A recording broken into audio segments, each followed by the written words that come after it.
பாருங்க, 1 கொரிந்தியர் 1வது அதிகாரம் 30வது வசனத்துல எப்படி சொல்லுகிறார்? அந்தப்படி நீங்கள் அவராலே கிறிஸ்து இயேசுவுக்கு உட்பட்டு இருக்கிறீர்கள். எழுதியிருக்கிறபடி மேன்மை பாராட்டுகிறவன் கர்த்தரை குறித்து மேன்மை பாராட்டத்தக்கதாக அவரே தேவனால் நமக்கு ஞானமும் நீதியும் பரிசுத்தமும் மீட்புமானார் என்று எழுதுகிறார். அப்போ மேன்மை பாராட்டுகிறவன் கிறிஸ்துவை குறித்து மேன்மை பாராட்ட வேண்டும். ஏன்? கிறிஸ்துவுக்கு உட்பட்டு இருக்கிற நாம். யாருக்கு உட்பட்டு இருக்கிறோம்? கிறிஸ்துவுக்கு உட்பட்டு இருக்கிற நாம் கிறிஸ்துவை குறித்து நாம் மேன்மை பாராட்டுகிறவர்களாக இருக்கிறோம் என்று அவர் எழுதுகிறார். அல்லேலூயா. பாருங்க, போன தடவை உங்களுக்கு நான் பிரசங்கம் பண்ணேன். அது என்ன பிரசங்கம் பண்ணேன்? பாவம் ஒரு மனிதனுடைய ஆத்துமாவை எவ்வளவு ஆழமாய் பாதிக்கிறது. அல்லேலூயா. எப்படி பாதிக்கிறது? எவ்வளவு ஆழமாய் அவனுடைய ஆத்துமாவை பாதிக்கிறது. அந்த ஆத்துமா தான் ஒரு மனிதனுடைய அஸ்திபாரம் என்று சொன்னேன் இல்லையா? அஸ்திபாரம், ஒரு மனிதனுடைய அஸ்திபாரம் எது? ஆத்துமா. அது அசைக்கப்பட்டால் அவனுடைய ஆத்துமா என்ன ஆகுது? ரொம்ப பாதிக்கப்படுகிறது. அவனுடைய வாழ்க்கையிலே அவன் உலகத்திலே இந்த மாயான இன்பங்களுக்கு தன்னை அவன் விட்டு கொடுக்கிறான். விட்டு கொடுத்ததுக்கு அப்புறம் ஒரு கட்டத்துல எல்லாத்தையும் இழந்து போனதுக்கு அப்புறம் அவன் என்ன ஆகுறான்? தன்னை மறந்து போகிறான். தான் யார் என்பதை மறந்து போகிறான். சொன்னவங்களுக்கு அவனுடைய முகம் மாறல, உருவம் மாறி இருக்கா? உருவம் மாறல, ஆனா அவனுடைய ஆத்துமா மாறி போயிடுச்சு. என்ன மாறி போயிடுச்சுன்னு எடுத்து காமிச்சவங்களுக்கு, நான் உம்முடைய குமாரன் என்று சொல்லிக்கொள்ள பாத்திரன் அல்ல. அல்லேலூயா. அப்போ பாவம் எவ்வளவு ஒரு குமாரனுடைய சாயலை, பாவம் என்கிற ஒரு அழிவின் சக்தி எவ்வளவாய் அழிக்கிறது என்பதை அவங்களுக்கு நான் எடுத்து காமிச்சேன். அல்லேலூயா. அப்போ நம்முடைய ஆத்துமா பிசாசுக்கு தெரியும் எங்க கை வைக்கணும்னு. என்ன தெரியும்? பிசாசுக்கு தெரியும். அவன் ஆனா கிறிஸ்துவுக்கு உட்பட்டு இருக்கிறவர்களை அந்த பிசாசானவன் என்ன பண்ண முடியாது? தொட முடியாது. அந்த பிசாசானவன் அழிக்க முடியாது. ஏன்? அந்த ரட்சிப்பின் செய்தி, அந்த நற்செய்தியை என்ன பண்றான்? அவன் கேட்டவனா இருக்கிறான். ஆனா அந்த குமாரன் திரும்பி தன் தகப்பனிடத்துல வரும் பொழுது அந்த தகப்பன் அவன் சொன்னது எதையுமே காதுல வாங்கல. காதுல வாங்காம அவனுக்கு என்ன பண்றாரு? அவனுக்கு புது ட்ரெஸ்ஸை கொடுக்கறாரு, அவனுக்கு பாதரட்சியை கொடுக்கறாரு, குமாரனுக்குரிய அடையாளமாகி அந்த மோதிரத்தை கொடுக்கறாரு. அது மாத்திரமல்ல, பெரிய விருந்து பண்ணுகிறார். அல்லேலூயா. அப்ப அவனுடைய ஆத்துமாவை என்ன பண்றாரு? ரெஸ்டோர் பண்றாரு, புதுப்பிக்கிறார். அப்படி புதுப்பிக்கும் போது அவன் அந்த குமாரனாக அவன் என்ன பண்ணிடுறான்? எங்க கை வைக்கிறார் அவரு? அவருடைய செய்தி, அவருடைய வார்த்தைகள், அவருடைய நடவடிக்கைகள் எல்லாம் என்ன பண்ணுது? அந்த தகப்பனுடைய நடவடிக்கைகள் என்ன பண்ணுது? அவனுடைய இருதயத்தை என்ன பண்ணுது? அவருடைய வார்த்தைகள் அவனை மாற்றி குமாரனாகவே அது மாற்றுகிறது. அதுதான் நம்முடைய தகப்பனுடைய அன்பு. தேவனுடைய அன்பு என்பது இப்பேற்பட்ட அன்பு என்பதை உங்களுக்கு நான் எடுத்து காமிச்சேன். இன்னைக்கு கூட பாத்தீங்கன்னா, இன்னைக்கு கூட ஆத்மாவை குறித்து தான் நம்ம எடுக்க போகிறோம். ஏன்னு பாத்தீங்கன்னா, ஐயா கூட சொன்னாரு, பெந்தகோஸ்து செய்தியை தான் எடுக்க முடியுமான்னாரு. நான் அப்படிப்பட்டு தயாராகாதவன், இருந்தாலும் எனக்கு தெரிந்த செய்தியை நான் எடுக்கிறேன். அல்லேலூயா. இன்னைக்கு கூட இந்த தேவன், அதுல ஒரு காட்சி நீங்க பார்க்கலாம். அதுல என்ன காட்சி நீங்க பார்க்கலாம்? தகப்பன் குமாரன் திரும்பி வருவான் என்று அவர் என்ன பண்றாரு? காத்துக்கிட்டு இருக்கிறாரு. தூரத்திலே அவனை கண்டு என்று வேதம் சொல்லி இருக்கிறது. எங்க கண்டு? தூரத்திலே கண்டு என்று வேதம் சொல்லி இருக்கிறது. அப்போ காத்துக்கிட்டு இருக்கிறார். மகன் திரும்பி கண்டிப்பா வருவான் என்று சொல்லி காத்து கொண்டு இருக்கிற ஒரு தகப்பனாய் அவர் இருக்கிறார். அப்போ அதுதான் அவர் சொல்றாரு, குமாரன் எப்படி திரும்பி வர்றான்? உம்முடைய குமாரன் என்று சொல்லிக்கொள்ள பாத்திரன் அல்ல. அப்ப நான் கொஞ்சம் யோசனை பண்ணணும். அவன் அந்த தூர தேசத்திலிருந்து திரும்பி வரும் பொழுது ஒரு உற்சாகமா வந்திருப்பான் நீங்க நினைக்கிறீங்களா? வேதனையோடு தளர்ந்த ஒரு நடையோடு அவன் திரும்பி வந்திருப்பான். அப்படி வரும் பொழுது அவனுடைய எண்ணங்களில ஏராளமான ஒரு போராட்டம் இருக்கும். கூலிக்காரனா கூட ஏற்றுக்கொள்வாரா? மகனா ஏற்றுக்க மாட்டாரு. அவன் முடிவு பண்ணிட்டான். கூலிக்காரனாவது ஏற்றுக்கொள்வாரா என்று அநேகமான சிந்தனைகளோடு ஒரு வேதனையாய் ஒரு தளர்ந்த ஒரு நடையோட தான் அவன் திரும்பி வந்து கொண்டு இருக்க வேண்டும். அப்படிதான் அவன் வர்றான். அப்போ அந்த சிந்தனைகள் பாத்தீங்கன்னா, சிந்தனைகள் எப்படி இருக்கிறது? நீங்க ஒரு பெரிய அடர்ந்த மரத்தை நீங்க பார்த்திருப்பீங்க. அடர்ந்த மரத்தை நீங்க பார்த்திருப்பீங்க. அந்த அடர்ந்த மரத்தினுடைய கிளைகள் பின்னி பிணைந்து இருக்கிறது இல்லையா? கரெக்டா இருக்குதா? கிளைகள் எப்படி இருக்குது? பின்னி பிணைந்து இருக்கிறது அந்த கிளைகள். அப்போ அந்த கிளைகள் பின்னி பிணைந்திருக்கிற கிளைகள் சிந்தனைகளுக்கு ஒப்பாய் இருக்கிறது. சிந்தனைகளிலே ஒரு பின்னி பிணைந்து ஒரு வேதனையில தான் அவன் என்ன பண்றான்? நடந்து கொண்டு வருகிறான். ஹல்லேலூயா. ஒரு நேரான சிந்தனை இருக்குதா? கிடையவே கிடையாது. சிந்தனைகளிலே ஒரு பின்னி பிணைக்கப்பட்டு ஏராளமான சிந்தனைகள், இப்படி இருக்குமா, அப்படி இருக்குமா, ஏற்றுக்கொள்வாரா, ஏற்றுக்கொள்ள மாட்டாரா, இப்படி ஏராளமான சிந்தனைகள் அவனுடைய ஆத்மாவில் இருந்திருக்கும். அந்த வேதனையோடு தான் அவன் கடந்து வருகிறான். ஆனா கர்த்தராகிய தேவன் சொல்லுகிறார், என்ன சொல்றாரு? உன் நினைவுகள் என் நினைவுகள் அல்ல, உன் வழிகளும் என் வழிகளும் அல்ல, அவைகள் வானத்துக்கும் பூமிக்கும் எவ்வளவு உயரமோ அவ்வளவு உயரமானவைகள். இவருடைய தாட், இவருடைய சிந்தனைகள் நம்முடைய சிந்தனைகள் தான் சொல்றேன். நம்மளை கர்த்தர் ஆசீர்வதிப்பாரா? நம்மளை கர்த்தர் ஏற்றுக்கொள்வாரா? நாம இந்த பூமியில நல்லா வாழ்வோமா? வெற்றிகரமா வாழ்வோமா? ஒரு ஜெயமுள்ள வாழ்க்கை வாழ்வோமா? ஒரு சமாதானம் உள்ள ஒரு வாழ்க்கை நமக்கு கிடைக்குமா? இதெல்லாம் நம்முடைய எண்ணமா இருக்குது. நம்முடைய எண்ணங்கள்ல மல்டிடியூடு, ஏராளமான தாக்கங்கள் இருக்கு, சிந்தனைகள் இருக்கு. நாம ஏன் இன்னைக்கு இவ்வளவு கஷ்டப்பட்டு இருக்கிறோம்? நாம அந்த நல்ல நிலைமைக்கு வர முடியுமா அப்படின்னு ஏராளமான எண்ணங்கள் இருக்குது. எனக்கு இருந்துச்சு. ஆனா இந்த ஆண்டவராக இயேசுவை நான் விசுவாசித்து வரும்போது எல்லாவற்றையும் அவர் என்ன பண்ணாரு? மாற்றி போட்டார். ஹல்லேலூயா. அப்போ அது போலதான் இவன் வந்துகிட்டு இருப்பான், வர்றான். ஆனா அந்த தகப்பன் என்ன பண்றாரு? அவனை குமாரனாகவே அவர் ஏற்றுக்கொண்டு விட்டார். ஹல்லேலூயா. அப்போ அது போல, அதனாலதான் அவர் சொல்றாரு, உன் நினைவுகள் என் நினைவுகள் அல்ல, உன் வழிகள் என் வழிகள் அல்ல. நீ அப்படி நினைக்காத, நீ வா, என்னிடத்துல வா, என்னிடத்துல வருகிற ஒருவனையும் நான் புறம்பே தள்ளுவதில்லைன்றாரு. ஹல்லேலூயா. நம்முடைய தேவன் அவ்வளவு ஒரு மன உருக்கம் உள்ள தேவன், அவ்வளவு ஒரு கிருபையை நமக்கு காண்பிக்கிற தேவன், அவ்வளவு தூரம் நம்மை நினைத்து கொண்டிருக்கிற தேவனாய் அவர் இருக்கிறார். ஹல்லேலூயா. இதெல்லாம் நீங்க உங்க இருதயத்திலே ஆழமாய் உங்க இருதயத்தில் இருக்க வேண்டியது என்ன இருக்க வேண்டியது? நம்முடைய தகப்பன் நம்மை குறித்து நினைத்து கொண்டிருக்கிறார். ஹல்லேலூயா. இது ரொம்ப நீங்க நான் நல்லா இருக்கும்னு நினைக்கிற ஒரு தகப்பன் யாருன்னா, நம்ம தாய் தகப்பனை விட அவர் நல்லா இருக்கும் நம்ம நினைக்கிற ஒரு தகப்பனை நம்ம நினைச்சிட்டு இருக்கிறோம். அதனாலதான் பாருங்க, நம்முடைய அதாவது சங்கீதக்காரன் சொல்லுகிறான் பாருங்க, என் உள்ளத்தில் விசாலங்கள் பெருகுகையில் உம்முடைய ஆறுதல்கள் என்னை தேற்றுகிறது. அல்லேலூயா. என்ன தேற்றுகிறது? 94:14 பாருங்க, என் உள்ளத்தில் விசாரங்கள் 94:14 சங்கீதம் 94:14 என்னுடைய உள்ளத்தில் விசாரங்கள் பெருகுகையில் படிங்க, உம்முடைய ஆறுதல்கள் என்னை தேற்றுகிறது. அல்லேலூயா. அப்பேற்பட்ட ஒரு 94:14 ஏன் எடுக்க எவ்வளவு நேரம் ஆகுது?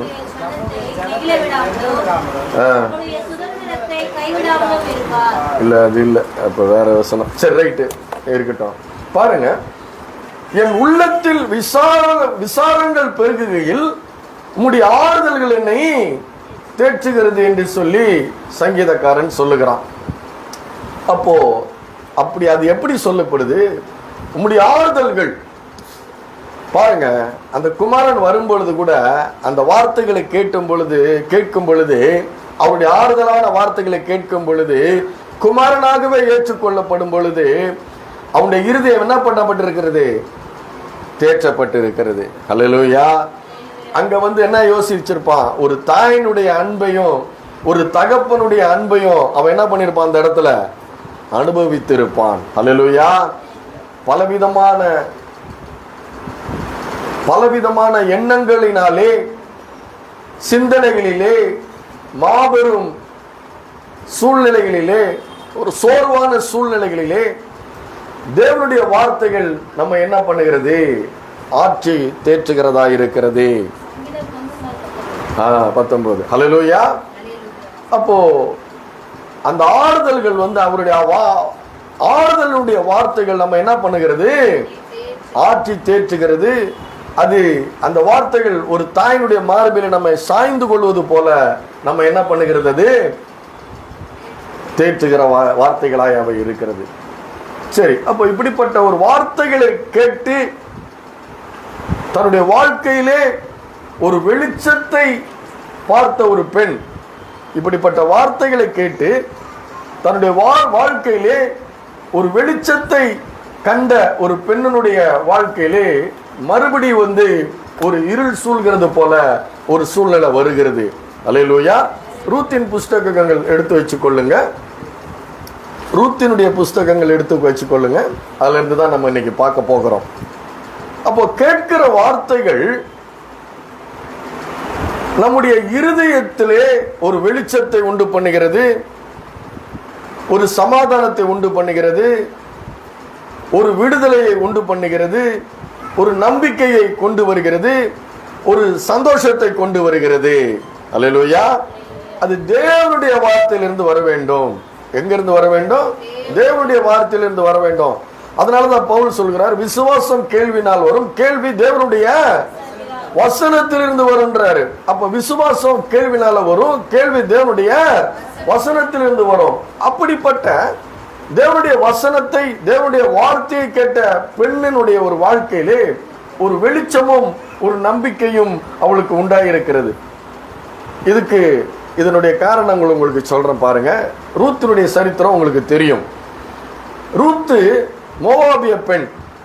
நகோமி என்கிற இஸ்ரவேல் தேசத்தை சேர்ந்த அந்த பெண்ணும் அவளுடைய கணவனும் அவளுடைய 2 குமாரர்களும் இஸ்ரவேல் தேசத்துல பஞ்சம் ஏற்படுகிறதுனால பஞ்சம் பிழைக்கிறதுக்கு என்ன பண்றாங்க? கர்த்தருக்கு காத்திருக்காம மோவாப் தேசத்துக்கு போறாங்க. மொத்தம் போறது 4 பேர் போறாங்க. எலிமெலேக்கு, நகோமி, அவருடைய 2 குமாரன் போறாங்க. அங்க போகிற இடத்துல அங்கு தன்னுடைய குமாரர்களுக்கு தேவனுடைய கட்டளைக்கு விரோதமாக நகோமி என்ன பண்றா? மோவாப் தேசத்திலிருந்து 2 பெண்களை திருமணம் பண்ணி வைக்கிறார். தன்னுடைய 2 குமாரர்களுக்கு 2 பெண்ணை திருமணம் பண்ணி வைக்கிறார். அது தேவனுடைய கட்டளைகளுக்கு எதிரான காரியங்கள் தான். ஆனா அப்படி எதிரான காரியங்களை பண்ணி வைக்கும் பொழுது அந்த ஒருத்தி பேரு ரூத்து, ஒருத்தி பேரு ஓர்பாள், அந்த 2 குமாரர்களுக்கும் அதுல என்ன நடக்குதுன்னு பாத்தீங்கன்னா, கர்த்தருக்கு காத்திருக்காம அவ போகும் பொழுது நகோமியினுடைய கணவனும் இறந்து போயிடுறான். அவருடைய 2 குமாரர்களும் மரித்து போய் விடுகிறார்கள். ஆமா. ஆனா இப்போ 3 விதவைகள் அந்த வீட்டுல. எத்தனை விதவைகள் இருக்கிறாங்க? 3 விதவைகள் ஆயிட்டாங்க. இந்த 3 விதவைகள் அந்த குடும்பத்துல இருக்கும் பொழுது, ஆனா நல்லா உங்களுக்கு எல்லாம் தெரியும், பெண்கள் தங்களுடைய பிறந்த வீட்டு பெருமையை கண்டிப்பா நல்லா பேசுவாங்க. அது போல நகோமி தன்னுடைய தேசத்தினுடைய கர்த்தரை குறித்து, தேவனை குறித்து, அவருடைய மேன்மையை குறித்து கண்டிப்பா என்ன பண்ணிருப்பா? 2 மருமகள் கிட்டே அவர் சொல்லியிருப்பான். சொல்லியிருக்கும் பொழுது மோவாப் தேசத்தினுடைய கடவுள்கள் கோமேஷ், மோலேகு என்கிற இந்த கடவுள்கள், அங்கிருக்கிற ஒரு சம்பிரதாயங்கள், அங்கிருக்கிற ஒரு சடங்காச்சாரங்கள், இவைகளெல்லாம் இது ஒரு மிகப்பெரிய ஒரு மேன்மையை அது கொண்டு வந்திருக்கும். யாருக்கு? ரூத்துக்கு கொண்டு வந்திருக்கணும். ஓர்பாளுக்கும் சொல்லியிருப்பா, ரூத்துக்கும் அவர் சொல்லியிருப்பா, தன்னுடைய தேசத்தினுடைய தேவன் எப்படி எங்களை மீட்டு கொண்டு வந்தார், எப்படி எங்களை எகிப்திலிருந்து மீட்டு கொண்டு வந்து பாலும் தேனும் ஓடுகிற அந்த தேசத்துல கொண்டு வந்தார். கொண்டு வந்தது மாத்திரமல்ல, அவருடைய மகா மேன்மையான அந்த வல்லமையை எப்படி வெளிப்படுத்தினார், எப்படி செங்கடலை பிளந்தார், எப்படி கண்மலையிலிருந்து தண்ணீரை குடிக்க கொடுத்தார், எப்படி மாறாவை எல்லாம் மதுரமாக்கினார், எப்படிப்பட்ட வெற்றிகளை எல்லோருக்கும் முன்பாக கொடுத்தார் என்பதை புகழ்ந்து அவருடைய மேன்மையை கண்டிப்பா நகோமி என்ன பண்ணிருப்பா, தன்னுடைய மருமகளுக்கு அவ சொல்லியிருப்பா. அதுல ரூத்தினுடைய இருதயம், அதாவது சிந்தித்து தன்னுடைய தேசத்தினுடைய கடவுளையும் தன்னுடைய மாமியினுடைய தேசத்தினுடைய கடவுளையும் குறித்து சிந்தித்து ஒரு பெரிய ஒரு நம்பிக்கையும் ஒரு வெளிச்சத்தையும் அது கொண்டு வந்திருக்கும். ஆனா இந்த சூழ்நிலையில தான் 2 கணவனும் இறந்து போயிடுறாங்க, நகோமியுடைய வீட்டுக்காரர் இறந்து போயிடுறாங்க. அப்போ என்ன ஆகுது, ஒரு இருள் சூழ்ந்த ஒரு சூழ்நிலை உண்டாகுது. யாருடைய வாழ்க்கையில? அந்த 3 பெண்களுடைய வாழ்க்கையில இருள் சூழ்ந்து வருது. அந்த நேரத்துல ஒரு செய்தி வருகிறது. அந்த செய்தி என்ன செய்தி வருகிறது? எருசலேம் இஸ்ரவேல் தேசத்தை தேவன் சந்தித்தார் என்று அவளுக்கு ஒரு செய்தி வருகிறது. அல்லேலூயா, அல்லேலூயா. என்ன செய்தி வருகிறது? தன்னுடைய தேசத்தை தேவன் சந்தித்தார் என்று ஒரு செய்தி அவளுக்கு வருகிறது. அப்போ அதனால என்ன பண்றா, 2 மருமகளையும் கூப்பிடுறா. கூப்பிட்டு நீங்க 2 பேரும் வேற யாரையாவது திருமணம் செய்து கொள்ளுங்கள், நான் என்னுடைய தேசத்துக்கு நான் திரும்பி போகிறேன் அப்படின்னு அவ சொல்றா. பாருங்க, அப்போ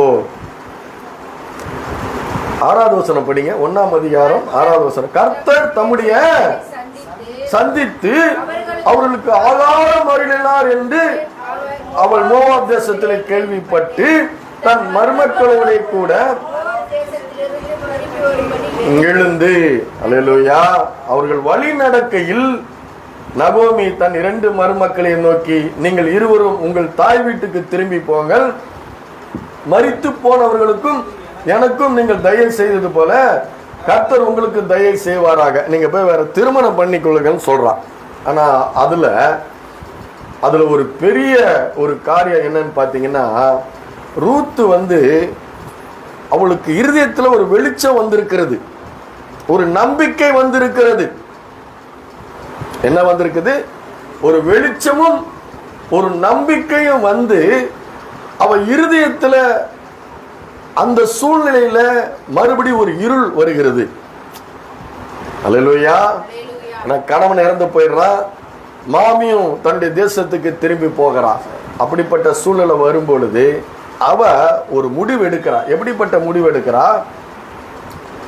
14வது வசனத்துல, அப்பொழுது அவர்கள் சத்தமிட்டு அதிகமாய் அழுதார்கள். ஒருவள் தன் மாமியை முத்தமிட்டு போனாள், ரூத்தோ அவளை விட்டு விலகாமல் பற்றிக் கொண்டாள். அல்லேலூயா. ரூத்து என்ன சொல்லப்பட்டிருக்கிறது? ரூத்தோ அவளை விட்டு விலகாமல் பற்றி கொண்டாள் என்கிற வார்த்தை சாதாரணமான வார்த்தை இல்லை. அல்லேலூயா. அது ஒரு அற்புதமான ஒரு வார்த்தை. யாரெல்லாம் இந்த இயேசு கிறிஸ்துவை அவர்தான் என்னுடைய ரட்சகர் என்று பற்றி கொள்கிறீர்களோ அவர் உங்களை பற்றி கொள்கிறார். அல்லேலூயா. அதுதான் ஒரு மாபெரும் அற்புதமான ஒரு காரியம். அது மாத்திரமல்ல, அவ அதற்கு திருப்பி சொல்றா, அவ திரும்பி போக சொல்றா. ஆனா அதுக்கு சொல்றா, ரூத்து சொல்லுகிற பதில் என்ன பாத்தீங்கன்னா 16வது வசனத்துல, நீர் போகும் இடத்திற்கு நானும் வருவேன், நீர் தங்கும் இடத்திலே நானும் தங்குவேன், உம்முடைய ஜனம் என்னுடைய ஜனம், உம்முடைய தேவன் என்னுடைய தேவன், நீர் மடையும் இடத்தில் அங்கே அடக்கம் பண்ணப்படுவேன், மரணமே அல்லாமல் வேறொன்றும் உம்மை விட்டு என்னை பிரித்தார், கர்த்தர் அதற்கு சரியாகவும் அதற்கு அதிகமாகவும் எனக்கு செய்ய கடவர் என்றார். போதும். பாருங்க எப்படிப்பட்ட ஒரு வார்த்தை வரும் இருதயத்துல. இது எங்க இருந்து வருகிறது? வேதம் என்ன சொல்லுகிறது? இருதயத்தின் நிறைவினால் வாய் பேசும். முதல்ல உறுதியாய் பற்றி கொண்டால், இரண்டாவது பேசுகிற வார்த்தை, நீர் போகும் இடத்திற்கு நானும் வருவேன், நீர் தங்கும் இடத்திலே நானும் தங்குவேன், உம்முடைய ஜனம் என்னுடைய ஜனம், உம்முடைய தேவன் என்னுடைய தேவன், நீர் மரணம் அடைந்து அங்கே அடக்கம் பண்ணப்படுவேன், மரணமே அல்லாமல் வேறொன்று உம்மை விட்டு என்னை பிரித்தால். அல்லேலூயா. இதுதான் பற்றிக் கொள்வது என்பது. இதுதான். இது எதிலிருந்து வருகிறது? அந்த தேவனை குறித்து, அந்த தேசத்தினுடைய இஸ்ரவேலினுடைய தேவனை குறித்து ஒரு நற்செய்தி கேள்விப்பட்டு அந்த நற்செய்தி இருதயத்தை ஆழத்துல தொட்டு அந்த இருதயம் அப்படிப்பட்ட ஒரு நற்செய்தினால நிரம்பி அந்த தேவன் மீது ஒரு விசுவாசம் வைத்து அவ என்ன பண்றா, உன் கூட நான் வருவேன்றா. நல்லா கவனிக்கணும். ஒரு மரம் ஒரு இடத்துல வேர் விட்டு இருக்குது. ஒரு மரம் என்ன பண்ணப்பட்டு இருக்கிறது, ஒரு இடத்துல வேர் விட்டு இருக்கிறது. அது வேரோடு பிடுங்கப்பட்டு இன்னொரு இடத்துல நடப்படணும்னா அது சாதாரண காரியம் கிடையாது. அதுதான் அதற்கு சமானம் தான் இது. இவ தன்னுடைய தகப்பன் வீடு இருக்கு, தாய் வீடு இருக்கு, தேசம் இருக்கு, பழக்க வழக்கங்கள் இருக்கிறது, பல காரியங்கள் இருக்கு. விட்டு என்ன பண்ண முடியாது, வெளியில வர முடியாது. ஆனா ஒரு நற்செய்தி அவ கேட்டதுனால அந்த நற்செய்தி நிமித்தம் இருதயத்துல ஒரு விசுவாசம் வந்து அந்த தேசம் அந்த ஜனங்களை சந்தித்து மீட்டெடுத்த அது தேவனுடைய தேசம். அந்த தேவனுடைய தேசத்துக்கு நான் உங்க கூட வருவேன் தான் பற்றி கொள்வது. அல்லேலூயா. யாரெல்லாம் இப்படிப்பட்ட ஒரு விசுவாச இருதயத்தோடு நீங்கள் கர்த்தரை பற்றி கொண்டிருந்தீங்கன்னா, தீர்மானம் எடுத்தீங்கன்னா, அந்த இயேசுவுக்காக தான் வாழ்வேன், அந்த இயேசுதான் என்னுடைய ரட்சகர், அந்த இயேசுதான் என்னுடைய மீட்பர், அந்த இயேசுதான் என்னுடைய மேசியா, அவர்தான் என்னை சிருஷ்டி கர்த்தா என்று நீங்கள் ஒரு தீர்மானம் எடுத்தால், விடாமல் அதான் உம்மை உறுதியாய் பற்றி கொண்ட மனதை உடையவனை நீ பூரண சமாதானத்துடன் காத்துக் கொள்கிறீர் என்று வேதம் சொல்லுகிறது. அல்லேலூயா. ஏசாயா 26ஆம் அதிகாரத்துல சொல்லப்பட்டிருக்கிறது, உம்மை உறுதியாய் பற்றி கொண்ட மனதை உடையவனை நீர் பூரண சமாதானத்துடன் காத்துக் கொள்வீர். அல்லேலூயா. யாரெல்லாம் இங்க இருக்கிற யாரெல்லாம் இயேசு கிறிஸ்துவை உங்களுடைய இரட்சகராக மீட்பராக அவரே உங்களை சிருஷ்டித்த சிருஷ்டி கர்த்தாவாக நீங்கள் ஏற்றுக்கொள்ளுவீர்களோ, உங்களுடைய வாழ்க்கையிலே ஒரு பூரண சமாதானத்தை அவர் கொடுக்க வல்லவராக இருக்கிறார். அல்லேலூயா. உலகம் தரக்கூடாத ஒரு சமாதானத்தை அவர் தர வல்லவராக இருக்கிறார். எத்தனை பேர் விசுவாசிக்கிறீங்க? அல்லேலூயா. இவர் நீங்கள் நினைக்கிறதற்கும் வேண்டிக் கொள்வதற்கும் மிகவும் அதிகமாய் கிரியை செய்ய வல்லவர் இவர். அல்லேலூயா. இப்படிப்பட்ட இருதயத்தின் ஆழத்துல இப்படிப்பட்ட ஒரு விசுவாசத்தை நீங்க வைத்திருக்கிறீர்களா? அல்லேலூயா. உங்களுக்கு கண்டிப்பா ஒரு சமாதானம் கண்டிப்பா உங்களுக்கு உண்டு. அல்லேலூயா. இது தேவனுடைய வார்த்தையில் இருந்துதான் இந்த விசுவாசம் அவளுக்கு வந்தது. அல்லேலூயா. அப்போ அந்த இருள் போன்ற சூழ்நிலையில கூட ஒரு வெளிச்சம் வருது, மறுபடியும் ஒரு இருள் வருகிறது. அப்படி ஒரு சூழ்நிலையில கூட அவ ஒரு உறுதியான ஒரு தீர்மானம் எடுக்கிறா. அல்லேலூயா. என்ன தீர்மானம் எடுக்கிறா? உன் ஜனம் என் ஜனம், உன் தேவன் என் தேவன். அதுதான் தீர்மானம். அல்லேலூயா. என்றைக்கு நீங்க இயேசு என்னுடைய இரட்சகர் நீங்க உறுதியா தீர்மானம் எடுத்து, என் முழங்கால் அவருக்கு முன்பாக தான் முடங்கும், என் நாவு அவர் மாத்திரம்தான் கர்த்தர் என்று அறிக்கையிடும் சொல்லி நீங்க என்னைக்கு நீங்க தீர்மானம் எடுக்கிறீங்களோ அன்னைக்கு அவர் ஒரு தீர்மானம் எடுக்கிறார். அல்லேலூயா. உன் தேவன் நான் தான். அல்லேலூயா. உன் தேவன் நான் தான். அவர் எடுக்கிறார் தீர்மானம். நீ தீர்மானம் எடுத்துட்டேன்னு தெரிஞ்சிடுச்சுன்னா அவர் ஒரு தீர்மானம் எடுக்கிறார். அல்லேலூயா. உன்னை ஆசீர்வதிக்கவே ஆசீர்வதிப்பேன். அல்லேலூயா. எத்தனை பேர் ஆசீர்வாதத்தை விரும்புறீங்க? இவர் ஆசீர்வதிக்கிற தேவன் இவர். அல்லேலூயா. அதுதான் நம்முடைய கர்த்தர். நம்முடைய கர்த்தர் அப்படிப்பட்ட கர்த்தராய் அவர் இருக்கிறார். அதுதான் பாருங்க, இது ஒரு சாதாரணமான காரியம் இல்லை. வசனம் நிறைய ஆசீர்வாதமான வசனங்கள் இருக்குது. அதை யாருமே பார்க்கறது இல்லை. ஆண்டவர் சொல்லுகிறார் பாத்தீங்களா? உபாகமம் 30ஆம் அதிகாரத்துல பாருங்க, ஒரு வசனம் சொல்லுது பாருங்க. உபாகமம் 30வது அதிகாரம் 15வது வசனம் படிங்க. இதோ ஜீவனையும் நன்மையையும் மரணத்தையும் தீமையும் இன்று உனக்கு முன்னே வைத்தேன். போதும் பாருங்க, அவர் சொல்றாரு, என்ன சொல்றாரு? இதோ ஜீவனையும் நன்மையையும் மரணத்தையும் தீமையும் இன்று உனக்கு முன்னே வைத்தேன். இப்ப ரூத்துக்கு முன்னாடி ஒரு ஒரு வார்த்தை வந்திருக்குது. தன்னுடைய தேவனை குறித்து நகோமி மூலமாய் அவளுக்கு ஒரு வார்த்தை வந்திருக்குதா இல்லையா? வந்திருக்குது. ஆனா இருள் போன்ற சூழ்நிலை வருது. ஆனா அந்த சூழ்நிலை மத்தியில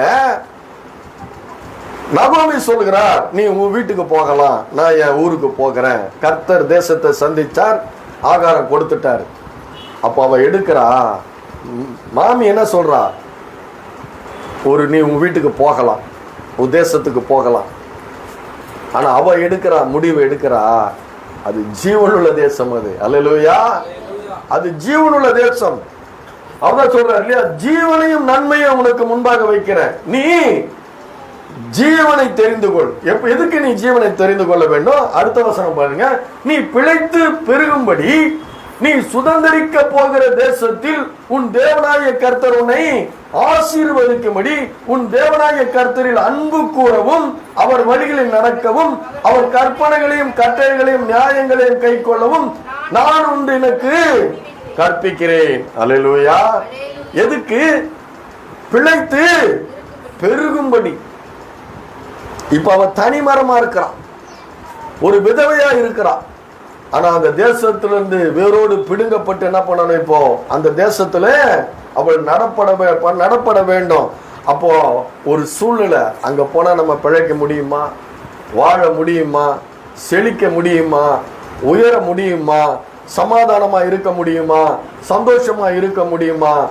ஏராளமான கேள்விகள். ஏன்னா தேசத்தை விட்டு தேசம் போகிறது என்பது நிறைய பேருக்கு ஒரு இடத்துல இருந்து இன்னொரு இடத்துக்கு போகும்போது ஏராளமான குழப்பங்கள் இருக்கும். இவ ஒரு தேசத்தை விட்டு என்ன பண்றா? இன்னொரு தேசத்துக்கு வர்றா, தைரியமா வர்றா. 2 விதவைகளை கடந்து அந்த தேசத்துக்கு அவர்கள் வந்து விடுகிறார்கள். ஹல்லேலூயா. அப்போ அப்படி ஒரு தீர்மானம் எடுத்து மன உறுதி. ஹல்லேலூயா. அந்த மன உறுதி வேதம் என்ன சொல்லுகிறது பாத்தீங்கன்னா, அந்த மன உறுதி எங்கிருந்து வரணும்? தேவனுடைய வார்த்தையிலிருந்து வரணும். அந்த மன உறுதி சாதாரணமான மன உறுதி கிடையாது. அல்லேலூயா. ஒரு இடத்துல சொல்லப்பட்டிருக்கிறது, எபிரேய நிருபத்தில், மோசே பாவ அனித்திய சந்தோஷங்களை வெறுத்து தேவனுடைய ஜனங்களோடு கூட பாட அனுபவிப்பதை தெரிந்து கொண்டான். சூஸ் பண்றான். உன்னை வெறுத்தாதான் உன்னை தெரிந்து கொள்ள முடியும். ஏற்கனவே சொல்லியிருக்கிறவங்களுக்கு பாவ அனித்திய சந்தோஷங்களை வெறுத்து தேவனுடைய ஜனங்களோடு கூட பாட அனுபவிப்பதை தெரிந்து கொண்டான். சூஸ் பண்றான். அப்படி சூஸ் பண்ணப்பட்டதுதான், எனக்கு மோவாப் தேசம் வேண்டாம், எனக்கு இஸ்ரவேல் தேசம் வேண்டும், எனக்கு இஸ்ரவேலின் தேவன் வேண்டும், அந்த அண்ட சராசரங்களை சிருஷ்டித்த அந்த தேவன் வேண்டும், அற்புதங்களை அதிசயங்களை நடப்பித்த அந்த தேவன் வேண்டும் என்று சொல்லி அவன் மன உறுதி. அதுதான் சொல்லப்பட்டிருக்கு இல்லையா? என்ன சொல்லப்பட்டிருக்கு? அவளுடைய மன உறுதியை பற்றி சொல்லப்பட்டிருக்கிறது. அவள் 18வது வசனம் படிங்க, 1:18, ரூத்து 1:18 படிங்க. அவள் தன்னோடு கூட வர மன உறுதியாக இருக்கிறதை கண்டு அப்புறம் அதை குறித்து பேசவில்லை, கூட்டிட்டு போயிட்டான். அல்லேலூயா. அதான் சொல்றேன், நீ தீர்மானம் எடுத்தால், அல்லேலூயா, அதாவது தெரிந்து கொண்டான், ஜீவனையும் என்ன சொல்லப்பட்டிருக்கிறது, மரணத்தையும் தீமையும் உன் முன்னால வைக்கிறேன்றாரு, ஜீவனையும் நன்மையோ உனக்கு முன்பாக வைக்கிறேன்றாரு. நீ பிழைத்து பெருகும்படி ஜீவனையும் நன்மையும் தெரிந்து கொள் என்று சொல்லுகிறார். பாருங்க, மன உறுதி சாதாரணமா வராது. ரோமருக்கு எழுதின நிருபம் 8வது அதிகாரம் 39வது வசனம் எடுங்க. ரோமருக்கு எழுதின நிருபம் 8வது அதிகாரம் 39வது வசனம். உயர்வானாலும் தாழ்வானாலும் வேற எந்த சிருஷ்டியானாலும் நம்முடைய கர்த்தராகிய கிறிஸ்து இயேசுவில் உள்ள தேவனுடைய அன்பை விட்டு நம்மை பிரிக்க மாட்டாது என்று நிச்சயித்திருக்கிறேன். அல்லேலூயா. அவர் என்ன சொல்றாரு, அதுக்கு முன்னாடி நீங்க படிச்சீங்கன்னா 38வது வசனம் படிச்சீங்கன்னா, மரணமானாலும் ஜீவனானாலும் தேவ தூதர்களானாலும் அதிகாரங்களானாலும் வல்லமைகளானாலும் நிகழ்காரியங்களானாலும் வரும் காரியங்களானாலும் உயர்வானாலும் தாழ்வானாலும் வேற எந்த சிருஷ்டியானாலும் நம்முடைய கர்த்தராகிய கிறிஸ்து இயேசுவுள்ள தேவனுடைய அன்பை விட்டு நம்மை பிரிக்க மாட்டாது என்று நிச்சயித்திருக்கிறேன். அல்லேலூயா. யாரெல்லாம், நான் தான் சொன்னேன், இயேசுனுடைய இரட்சகர், இயேசுனுடைய மீட்பர், இயேசுனுடைய மேசியா, அவர் தான் என்னுடைய மேய்ப்பர் என்று நீங்க இருதயத்தில் விசுவாசிக்கும் பொழுது அங்க என்ன தீர்மானம் எடுக்கிறீங்க? மரணமானாலும் ஜீவனானாலும் எது வந்தாலும் சரி, உயர்வு தாழ்வு எது வந்தாலும் சரி, அந்த கிறிஸ்துவனுடைய அன்பை விட்டு பிரிக்க மாட்டாது என்று நான் அறிந்திருக்கிறேன். அல்லேலூயா. அப்போ இதுதான் உறுதி என்பது.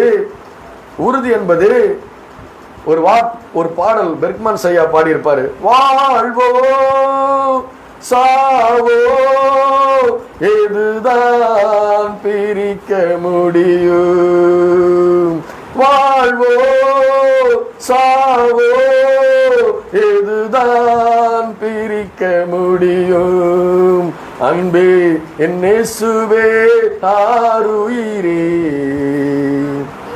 ஆட்கொண்ட என் தெய்வமே. அல்லேலூயா. நான் ஆட்கொண்டவரும் என்னை ஆட்கொண்டவரும் நான் சேவிக்கிறவருமாய் இருக்கிறது இயேசு கிறிஸ்து. அல்லேலூயா. யோசுவா சொல்கிறான், நானும் என் வீட்டார் என்றால் கர்த்தரையே சேவிப்போம். அல்லேலூயா. இதுதான் உறுதி. இந்த உறுதி என்ன ஆகுது? எதுவுமே இந்த கிறிஸ்துவனுடைய அன்பை விட்டு என்னை பிரிக்க முடியாது. இதுதான் வேதம் என்ன சொல்லுகிறது? வேதம் என்ன சொல்லுகிறது? எபிரேயர் 10:38 சொல்லப்பட்டிருக்கிறது, விசுவாசத்தால் நீதிமான் பிழைப்பான், பின்வாங்கி போனானால் என் ஆத்துமா அவன் மேல் பிரியமா இருக்காது என்று தேவன் சொல்லுகிறார். ஹல்லேலூயா. அதனாலதான் அந்த கிறிஸ்துவினுடைய அன்பை ருசிச்சுட்டாங்கன்னா, கர்த்தரோடு கூட ஐக்கியம் கொள்ள ஆரம்பிச்சுட்டாங்கன்னா, அவரோடு கூட உறவாட ஆரம்பிச்சுட்டாங்கன்னா, அவரை விட்டு பிரிக்கவே, அவருடைய அன்பை விட்டு பிரிக்கவே முடியாது. அது மாத்திரமல்ல, சங்கீதக்காரன் சொல்லுகிறான், கர்த்தர் நல்லவர் என்பதை ருசித்து பாருங்கள் என்று சொல்லுகிறான். அல்லேலூயா. எப்படி ஒரு சாப்பாட்டை வாயில போட்டு மென்னு அந்த நாக்கில் அந்த சுவை இறங்குதோ அப்படியே முழுங்குறோம். அந்த சுவை என்ன பண்றோம்? முழுங்குறோம். அது போல உங்களுடைய வாழ்க்கையிலே இந்த கர்த்தர் உங்களுக்கு செய்த நன்மைகளை நீங்க ருசிச்சிருந்தீங்கன்னா, நீங்க அவரை விட்டு என்ன பண்ண முடியாது? பின்வாங்கவே முடியாது. மேலோட்டமான வாழ்க்கை கிடையாதுங்க கிறிஸ்தவ வாழ்க்கை என்பது. ஒரு மேலோட்டமான வாழ்க்கை கிடையாது. ஆத்துமா சொன்ன இல்லையா, அந்த ஆத்துமாவிலே ஆழமான விதத்திலே அந்த கிறிஸ்துவோடு கூட நீங்கள் உறவாட ஆரம்பிக்கும் பொழுது உங்களுடைய வாழ்க்கையிலே ஒரு மாபெரும் ஆசீர்வாதம். அந்த தீர்மானம் அவளை எடுத்துட்டா, இனிமே எனக்கு இந்த மோவாப் தேசம் வேண்டாம், எனக்கு அந்த இஸ்ரவேல் தேசம் போதும், அந்த இஸ்ரவேலின் தேவன் போதும் என்று ஒரு தீர்மானம் எடுக்கிறார். அந்த தீர்மானம் எடுக்கும் பொழுது அத கர்த்தர் காண்கிற தேவன் நம்மை. ஹல்லேலூயா. நம்மை காண்கிற தேவன். அது மாத்திரமல்ல, நம்முடைய கர்த்தரை குறித்து சொல்லப்பட்டுகிறது, நம்முடைய இருதயம் அவருக்கு முன்பாக நிர்வாணமாயும் வெளியரங்கமாயும் இருக்கிறது. அல்லேலூயா. அவர் நம்முடைய நினைவுகளை தோற்றமா பார்க்கிறார், படமாவே பார்க்கிறார்.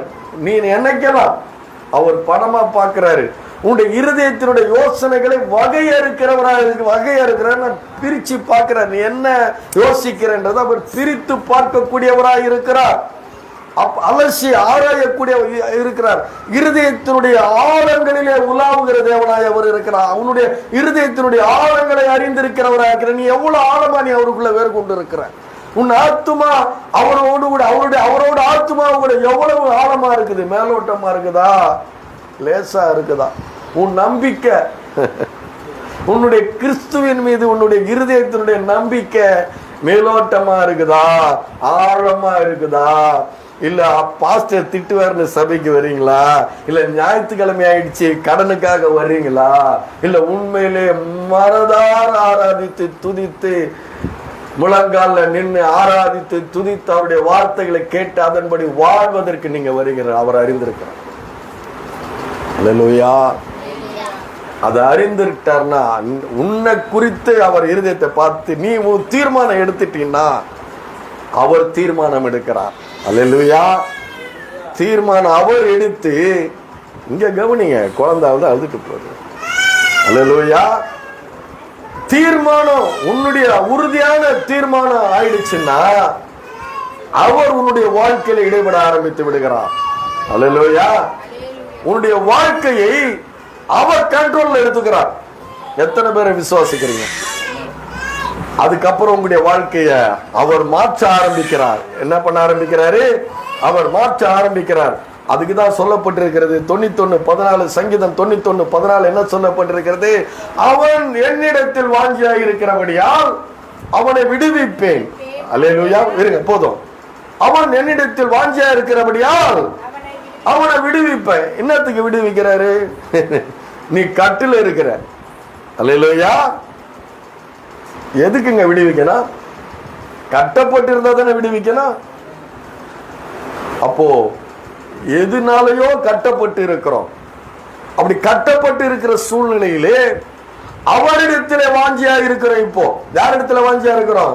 கர்த்தரிடத்துல வாஞ்சியா இருக்கிறோம். கர்த்தரிடத்துல வாஞ்சியா இருக்கும் பொழுது அவர் சொல்றாரு, நான் உன்னை விடுவிப்பேன். அடுத்த வரி சொல்லுது, என் நாமத்தை அவன் அறிந்திருக்கிறபடியால். அல்லேலூயா. நாமன்னா நாமத்தினுடைய வல்லமை, மேன்மை, மகிமை, மாட்சிமை அறிந்திருக்கிறபடியால். அதை படிங்க, தேடி தேடி படிங்க.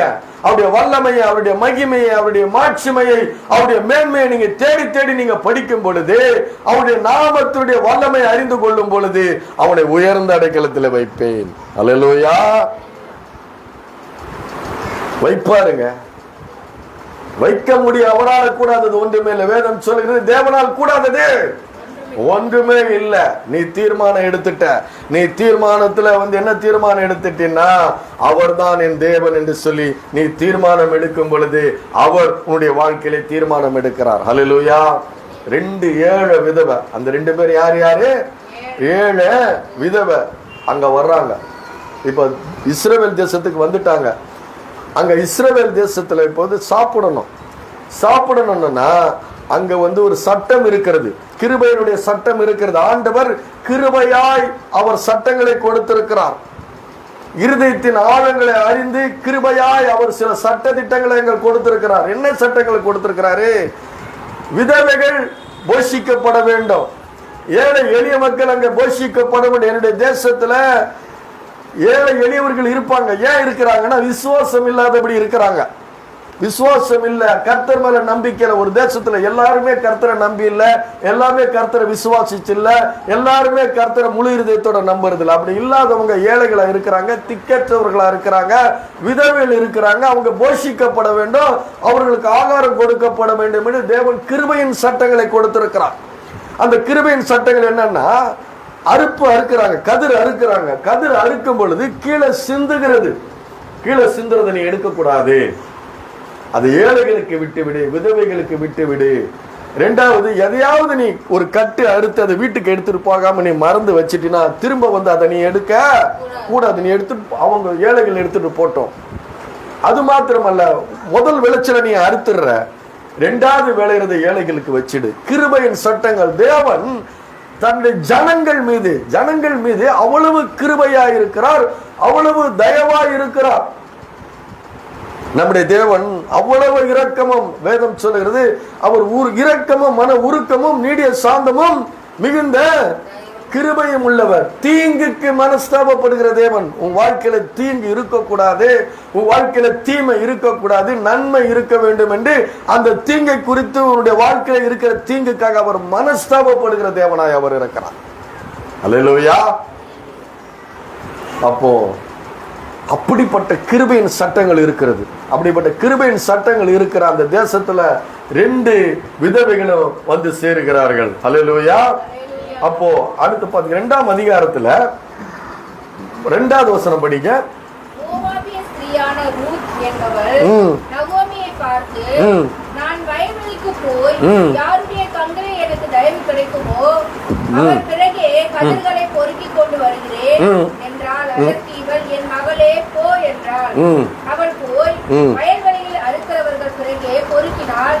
தற்செயலாய் அவளுக்கு நேரிட்ட அந்த வயலிலம் எலிமெலேக்கின் வம்சத்தானாகிய போவாசுடையதாய் இருந்தது. போதும் பாருங்க, அதுல ஒரு வசனம், அதுல ஒரு வார்த்தை நீங்க எப்படி எடுத்துக்கணும் பாருங்க. அவள் போய் வயல்வெளியில் அறுக்கிறவர்கள் பிறகே பொறுக்கினால் தற்செயலாய் அவளுக்கு நேரிட்ட அந்த வயல் நிலம் எலிமெலேக்கின் வம்சத்தானாகிய போவாசுடையதாய் இருந்தது. நல்லா கவனிக்கணும். நான் உங்களுக்கு சொன்னேன், நீ தீர்மானம் எடுத்தால் அவர் தீர்மானம் எடுப்பார். அல்லேலூயா. ஏன்னா அவர் முன்னாடியே தீர்மானம் எடுத்துட்டாரு. நீ தீர்மானம் எடுக்கிறியான்னு பார்த்துக்கிட்டு இருக்கிறாரு. நீங்களும் நானும் தீர்மானம், அவர்தான் என்னுடைய ரட்சகர் என்று நீங்க நம்ம தீர்மானம் எடுக்க முடியுமான்னு அவர் பார்க்கிறாரு. அவர் பாருங்க, நாம நினைக்கிறோம் நம்முடைய வாழ்க்கையில நடக்கிறதெல்லாம் தற்செயலாய் நடக்குதுன்னு நினைக்கிறோம். இல்ல, தேவனுடைய அனாதி தீர்மானம் நம்முடைய வாழ்க்கையில நடந்து கொண்டிருக்கிறது. அல்லேலூயா. கரெக்டா. அதாவது அவ எப்படி போயிட்டு இருக்கு, அவள் போய் வயல்வெளியில் அறுக்கிறவர்கள் பிறகு பொறுக்கினால் தற்செயலாய் அவளுக்கு நேரிட்ட அந்த வயல் நிலம் அப்படின்னு போடப்பட்டிருக்கிறது.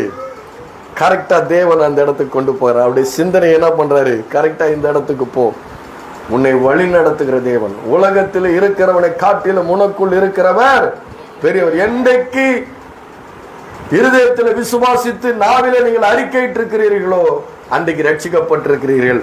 அன்றிலிருந்து தேவன் உங்களை வழி நடத்தி கொண்டிருக்கிறார். அல்லேலூயா. நான் சொல்றேன், தற்செயலாய் ஒரு வேத வசனம் சொல்லுது, தற்செயலா இல்ல, happen, it happened. அவருடைய வாழ்க்கையில ஒரு வெளிச்சம் நடந்தது என்று போடப்பட்டிருக்கிறது. என்ன போடப்பட்டிருக்கிறது? வெளிச்சம். தற்செயல் அல்ல, அது தற்செயல் அல்ல, ஒரு வெளிச்சம். அந்த வெளிச்சம் என்னன்னு கேட்டீங்கன்னா, அனாதி தேவனுடைய அனாதி தீர்மானத்தின்படி அழைக்கப்பட்டவர்களுக்கு சகலமும் நன்மைக்கு எதுவாக நடக்கிறது என்று வேதம் சொல்லுகிறது. ஹல்லேலூயா. அன்றியும் வேதம் சொல்லுகிறது, அன்றியும் அவருடைய தீர்மானத்தின்படி அழைக்கப்பட்டவர்களுக்கு சகலமும் நன்மைக்கு எதுவாக நடக்கிறது. ஹல்லேலூயா. அதனாலதான் வேதம் சொல்லுகிறது, அனாதி தேவன் உன் அடைக்கலம். ஹல்லேலூயா. அவருடைய நித்திய புயங்கள் ஆதாரம். அனாதி தேவனுடைய அடைக்கலம், அவருடைய நித்திய புயங்கள் உனக்கு ஆதாரம். வேதம் சொல்கிறது, சர்வ வல்லமை உள்ள தேவன் அவர். அல்லேலூயா. அவர் சர்வ வல்லமை உள்ள தேவன் அவர். அவர் ஜீவன் உள்ள தேவன் அவர். நீ தீர்மானம் எடுத்துட்டீன்னா அவர் உன்னுடைய வாழ்க்கையிலே, உனக்கு வேணா அது தற்செயலா நடக்குது, யதார்த்தமா நடந்துச்சு, இது எப்படி நடந்ததுன்னே தெரியல, என்னுடைய வாழ்க்கையிலே நடந்த காரியங்கள், சில அற்புதமான காரியங்கள் எப்படி நடந்ததுன்னே தெரியல நீங்க நினைக்கலாம். ஆனா அதற்கு காரணம் கர்த்தராகிய இயேசு கிறிஸ்து. அல்லேலூயா. நீங்க நினைச்சிட்டு இருக்கலாம் தற்செயலாய், ஆனா கர்த்தர் உன்னை சரியான இடத்துல கொண்டு போய் நடத்துவார். அல்லேலூயா. அதனாலதான் சங்கீதக்காரன் சொல்கிறான், நான் மரண இருளின் பள்ளத்தாக்கிலே நடந்தாலும் நான் பயப்படேன், பொல்லாப்புக்கு பயப்படேன், தேவரே என்னோடு கூட இருப்பார். அல்லேலூயா. நான் சொல்லி கொடுத்திருக்கிறேன், இந்த சபைக்கு சொல்லி கொடுத்திருக்கிறேன்னு நினைக்கிறேன். சங்கீதம் 23 டெய்லி சொல்லுங்க. கர்த்தரின் மேய்ப்பரா இருக்கிறார், நான் தாழ்ச்சி அடையேன். கர்த்தரின் மேய்ப்பரா இருக்கிறார், நான் தாழ்ச்சி அடையேன். கர்த்தரின் மேய்ப்பரா இருக்கிறார், நான் தாழ்ச்சி அடையேன். இதை நீங்க என்ன பண்ணிருக்கணும்? சொல்லிக்கொண்டே இருக்க வேண்டும். அல்லேலூயா. அது மாத்திரம் அல்ல, இந்த தேவன் சதா காலங்களில் நம்முடைய தேவன், மரண வரையந்த நம்மை வழி நடத்தக்கூடியவர். அல்லேலூயா. இந்த தேவன், நமது தேவன், மரண வரையந்தும் நம்மை வழி நடத்தக்கூடியவராய் இருக்கிறார். அல்லேலூயா. கல்லறைக்கு போற வரைக்கும் கரம்படி நடத்துவாரு, கல்லறைக்கு பின்னாடி என்ன பண்ணுவாரு, எழுப்பி அவரோடு கூட உட்கார வைக்கிறார். அல்லேலூயா. நீங்க நினைச்சிட்டு இருக்கிறீங்க நீங்க கிறிஸ்தவனானது தற்செயல் நினைச்சிட்டு இருக்கிறீங்க. அல்லேலூயா. கிறிஸ்தவ குடும்பத்திலே பிறந்து கிறிஸ்துவுக்கு எதிராக வாழ்க்கை வாழ்ந்துட்டு இருந்தேன். ஆனா அவருடைய அனாதி தீர்மானம், நீ என் வேலைக்காரன்டா. ஹல்லேலூயா. அவரால் முடியும். தற்செயலே கிடையாது. உங்க வாழ்க்கையிலே இயேசு கிறிஸ்து உங்களுடைய கர்த்தர் என்று நீங்கள் விசுவாசித்து விட்டால் தற்செயல் எதுவுமே கிடையாது. எல்லாமே அவருடைய அனாதி தீர்மானத்தின்படி அவர் வழி நடத்தக்கூடியவராக இருக்கிறார். அந்த அனாதி தீர்மானம் என்ன இருக்குது? வெளிச்சம். அல்லேலூயா. அவர் சொல்றாரு, எந்த மனுஷனையும் பிரகாசிப்பிக்கிற மெய்யான ஒளி நான். பிரகாசிப்பேன், உங்களை பிரகாசிக்க செய்வேன். மலை மேல் இருக்கிற பட்டணமாக, விளக்கு தண்டின் மேல் இருக்கிறவராக உங்களை நான் பிரகாசிப்பிக்க பண்ணுவேன். ஆனா நீங்க விசுவாசிக்கணும். அல்லேலூயா. கர்த்தரின் மேய்ப்பராய் இருக்கிறார், நான் தாழ்ச்சி அடைவேன். அல்லேலூயா. அப்போ இதெல்லாம் ஒரு அனாதி உன்னுடைய தீர்மானத்துக்கு ஒரு பதில் அங்க வந்து கொண்டு இருக்கிறது. அதுக்கு அப்புறம் பாருங்க, அவ அந்த தற்செயல நேரிக்க விடல. 19வது வசனம் சொல்லுது, அப்பொழுது அவள் தரையிலே முகங்குப்புற விழுந்து வணங்கி, நான் அந்நிய தேசத்தாளா இருக்க நீர் என்னை விசாரிக்கும்படி எதினாலே உன்னுடைய கண்களில் எனக்கு தயை கிடைத்தது என்றால், அவளுக்கு தெரியுது எனக்கு ஏன் நடக்குது, இந்த மனுஷன் ஏன் எனக்கு இவ்வளவு தயவு பாராட்டுறான். அதுக்கு பின்னாடி நீங்க 3வது வசனத்துக்கு பின்னாடி நீங்க படிச்சு பார்த்தீங்கன்னா, போவாஸ் அவளுக்கு நிறைய இரக்கம் காட்டுறான், நிறைய தயவு பாராட்டுறான். அதனால அவ என்ன பண்றா, முகங்குப்புற விழுந்து வணங்கி, நான் அந்நிய தேசத்தாளா இருக்க நீர் என்னை விசாரிக்கும்படி எதினாலே என்னுடைய கண்களில் எனக்கு தயை கிடைத்தது. பாருங்க, நீங்க கர்த்தரை விசுவாசிக்க ஆரம்பிச்சிட்டீங்கன்னா உங்களுடைய வாழ்க்கையிலே தேவன் உங்களுக்கு உலகத்தில் இருக்கிற மனுஷங்க கிட்ட தயவு கிடைக்க ஆரம்பிச்சிருவார். அல்லேலூயா. கல்லான இருதயங்களை கூட சதையான இருதயங்களை மாற்றி விடுவார். உனக்கு முன்னே சென்று கோணலானவைகளை செவையாக்குகிற தேவனார். அவர் சொல்றார், என் சமூகம் உனக்கு முன்பாக செல்லுன்றார். ஏன் சொல்றாரு? அவர் போய் உனக்கு கோணலானவளை செவையாக்கி மனுஷருடைய கண்களை தயவு கிடைக்க செய்து வழி வாசல்களை ஏற்படுத்தி உனக்கு ஒரு திறந்த வாசலை உனக்கு முன்பாக வைக்கிறவராக இருக்கிறார். அல்லேலூயா. இந்த கர்த்தர் வேணுமா உங்களுக்கு? அல்லேலூயா. இது தற்செயல நடக்குதா? தற்செயல நடக்குதா? ஆண்டவர் ஏற்படுத்துகிறாரா? நீ விசுவாசித்தால் தேவனால் கூடும், எல்லாம் கூடும். தேவனால் கூடாத காரியம் ஒன்றுமே இல்லை. தேவனால் எல்லாம் கூடும். அப்ப தற்செயலா நடந்துச்சா இது? அல்லேலூயா. இது தற்செயலா நடந்துச்சா? இல்ல. அல்லேலூயா.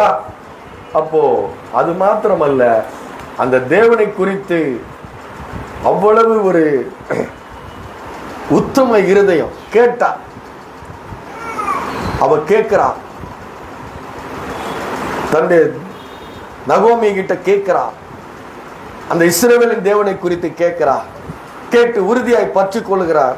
மரணமே இல்லாமல் வேறொன்றும் நம்மை விட்டு பிரிக்க முடியாது என்கிறார். அது மாத்திரம் அல்ல, உன் ஜனம் என் ஜனம், உன் தேவன் என்னுடைய தேவன். அந்த ஒரு வார்த்தையில தான் விசுவாசம். அல்லேலூயா.